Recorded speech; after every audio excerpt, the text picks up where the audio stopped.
तो आ ही नहीं पाएंगे। आज जो माननीय नरेंद्र मोदी जी ने देश में के सामने जी राम जी एक नई रोजगारमूलक का जो उन्होंने योजना लाई, उसके सामने चर्चा था।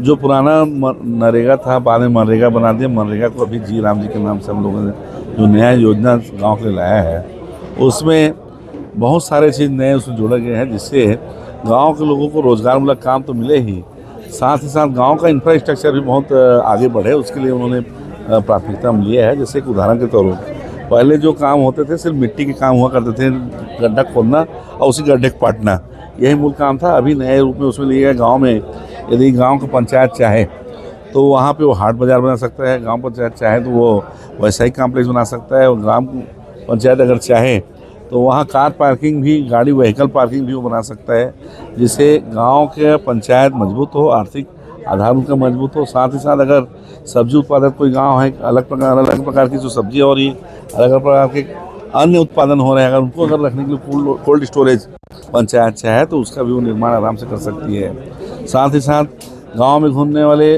मवेशियों के लिए, आवारा पशुओं के लिए, इवन बकरी पालन तक के लिए अगर पंचायत चाहे तो जी राम जी योजना के तहत उसके लिए एक शेड बनाने का प्रावधान इसमें है।